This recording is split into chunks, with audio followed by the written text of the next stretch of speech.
Chapter 59। Aarav मुस्कुराया और बोला, कुछ नहीं हुआ है, मैं बस जाना चाहता हूँ। मैं कैसी जगह जाना चाहता हूँ जहाँ कोई मुझे नहीं जानता हो और वहाँ एक नई जिंदगी शुरू करना चाहता हूँ। मैं उन लोगों को अब और नहीं देखना चाहता और ना ही मिस नफरत के साथ जीना चाहता हूँ सिया।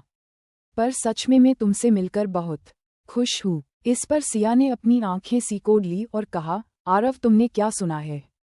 आरव ने सोच, अब मुझे जाना तो है ही, इसलिए छुपाने का क्या मतलब। उन बहुत झिझक के साथ कहा, सिया मैं जानता हूँ गीतिका की मौत का संबंध तुमसे है, तुमने मेरी हेल्प गिल्ट के कारण की थी, लेकिन फिर भी मैं तुम्हारा एहसानमंद हूँ। तुमने कई बार मेरी जान बचाई है, यहाँ तक कि तुमने मेरी मॉम की आखिरी वक्त में भी मदद की थी। ये सुनकर सिया ने उसे बीच में टोका और कहा, रुको, क्या कहा तुमने? गीतिका की मौत का संबंध मुझे है, ये तुम्हें किसने बताया?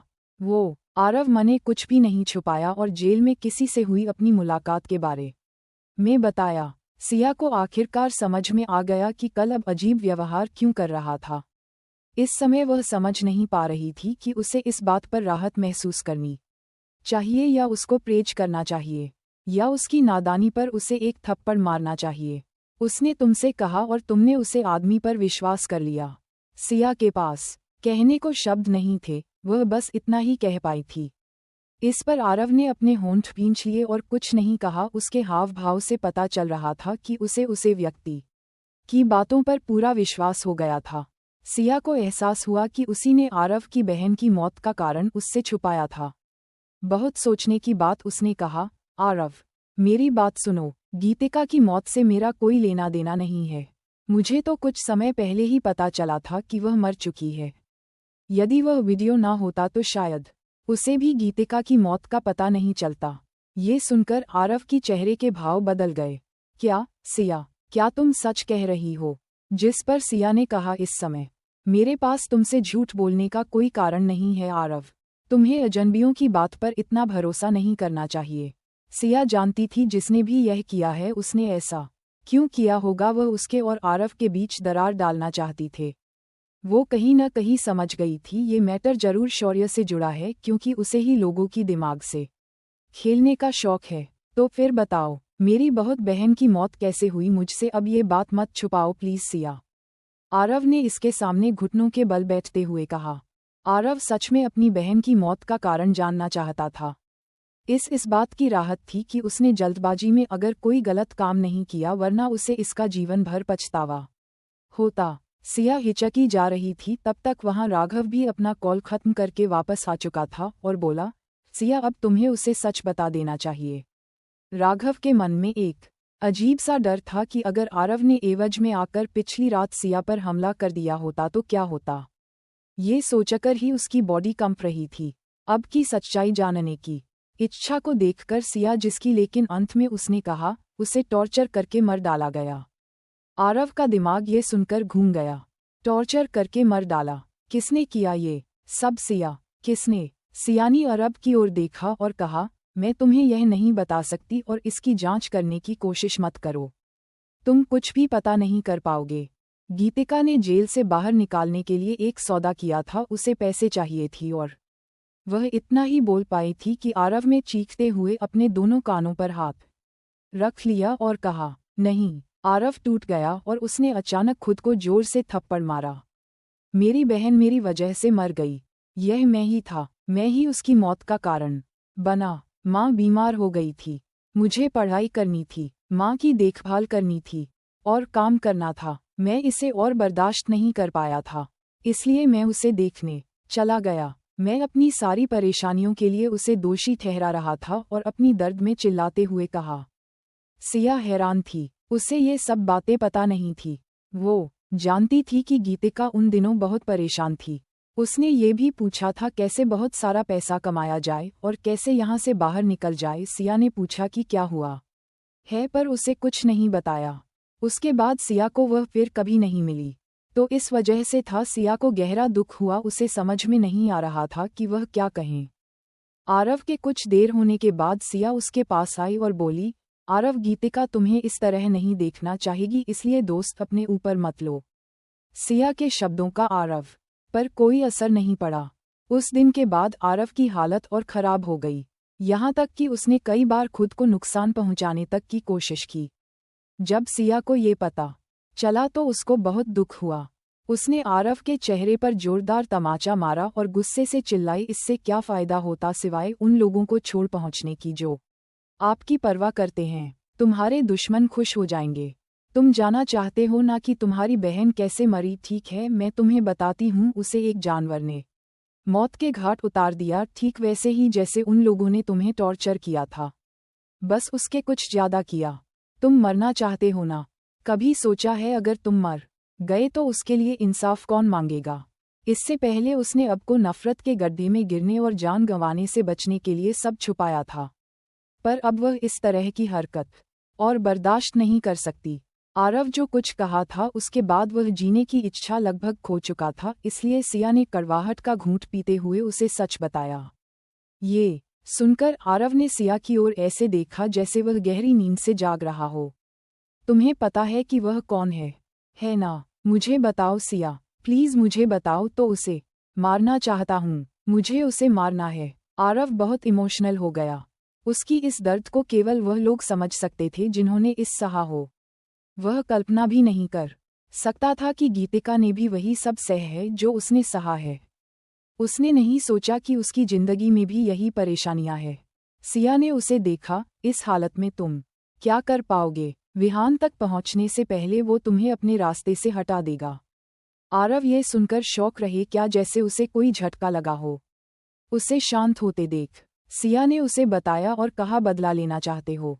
अभी कुछ समय रुको, बस अपनी इस नफरत को याद रखो, इस मोटिवेशन में बदलो और खुद को मजबूत बनाओ। अब हम किसी आम इंसान के खिलाफ नहीं है, उनके पास संपत्ति उन्हें कोई और लोगों से ऊपर नहीं रखती है। अगर तुम सच में अपनी बहन का बदला लेना चाहते हो तो तुम्हें अभी से बड़ा होना शुरू कर देना चाहिए। अब आरव पूरी तरह शांत हो गया, मानो वह रातों रात बड़ा हो गया हो। उसने कहा, ठीक है सिया, मैं तुम्हारी बात से सुनूंगा। आरव खुशवंत देखकर सिया ने गहरी सांस दी और चुपचाप अपने कमरे के बाहर चली गई। तभी दरवाजा खटखटा। राघव उसके लिए कुछ पेपर्स लेकर आया था। आरव की हालत खराब होने के कारण पर वहां से बाहर नहीं निकल सकी और उसे राघव से हेल्प मांगनी पड़ी। राघव ने अंदर आते हुए पूछा, अब वह कैसा है? सिया के चेहरे पर थकावट देखकर राघव आरव से और भी ज्यादा चीरने लगा। यदि उसे पता होता कि यह इतना परेशानी भरा होगा तो वह से पहले रोकता ही नहीं। वह उसे राहुल ओबरॉय के पास जाने देता। सिया ने कहा, वो शांत हो गया है, लेकिन मुझे नहीं पता मैंने जो किया है वह सही है या नहीं। मैंने उसे जीने का एक कारण देने के लिए उसे गीतिका की स्थिति बताई थी। तुमने पहले ही बहुत कुछ कर दिया है। राघव खुद को ये कहने से रोक नहीं पाया सिया उससे। ये सुनकर सिया के दिल में कुछ हलचल हुई। वह राघव की ओर देखने से खुद को नहीं रोक पाई। उसकी आंखों में उसके लिए उसकी गहरी चिंता और गर्मजोशी का पता चल रहा था। उसे जल्दी से अपनी नज़र हटा ली। वैसे रिसर्च की रिपोर्ट पास हो गई क्या? उसने टॉपिक बदलते हुए कहा। उसकी बेचैनी को देखते हुए राघव ने कहा, हाँ पास हो गई है और कुछ दिनों में पब्लिश भी हो जाएगी, जिससे एकेडमिक वर्ल्ड में हलचल मच जाएगी। क्या तुम्हारे सारे डॉक्यूमेंट तैयार है? सिया ने हाँ में सिर हिलाया और कहा, मैंने सारे रिकॉर्ड्स कोई इकट्ठा कर लिया है। तो ठीक है, अपनी रिसर्च कंटिन्यू करो। हाल ही में सभी घटनाओं के कारण सिया को अपना रिसर्च का काम रोकना पड़ा। ये जानते हुए कि राघव इस बात को इतना इम्पोर्टेंस देता है, सिया ने कहा, आप चिंता मत कीजिए। हालांकि मैं लैब नहीं गई हूँ, पर मेरे पास मेरे थ्योरेटिकल थॉट्स हैं। मुझे बस उन्हें एक्सप्लेन करने की ज़रूरत है। ये सुनकर राघव को पता चला कि वो निश्चिंत है।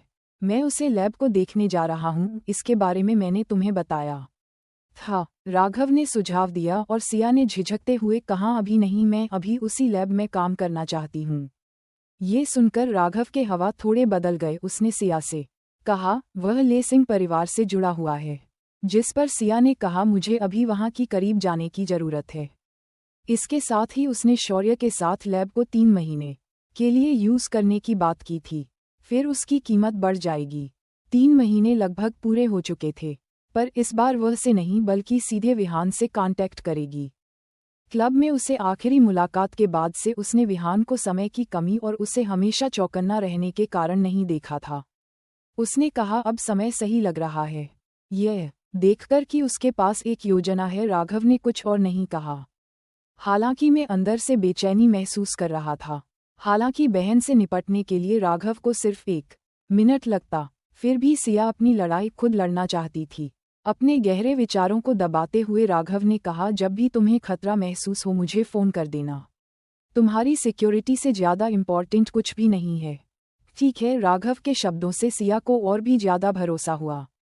2 दिन बाद जब विहान ने उसे फिर फ़ोन किया तो उसने उसे इस बार नज़रअंदाज नहीं किया, बल्कि उसका फ़ोन पिक किया, जिससे विहान ने राहत की सांस ली। थैंक गॉड सिया, तुमने फ़ोन उठाया। अगर तुमने जवाब नहीं दिया होता तो मैं तुम्हें ढूंढने ही वाला था। सिया, चलो मिलते हैं। जरूर, चलो लैब में मिलते हैं।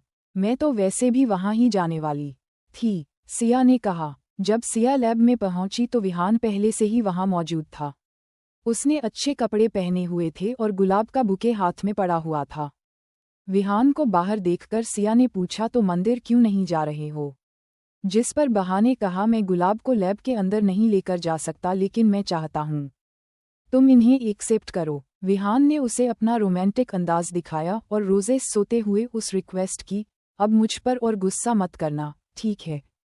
नस की और देखा, उसके हाथों से बुकिंग लिया और एक तरफ रख दिया और साफ तौर पर कहा, मुझे ये पसंद नहीं कि तुम केवल बातें करते हो और कुछ नहीं करते। जिस पर विहान ने कहा, आई एम सॉरी, पर वह ऐसा ही है, तुमने उसे दिन मुझे सचमुच डरा दिया था। ये कहते हुए उसकी आंखें चमक रही थी। वह अपने सामने खड़ी लड़की को देख रहा था जो बायोकेमिस्ट्री की जीनियस और ऐसी कुशलता और चरित्र वाली वह उसकी उम्मीदों से पड़ी थी। वह 3 साल से जेल में थी और उसे पता भी नहीं था।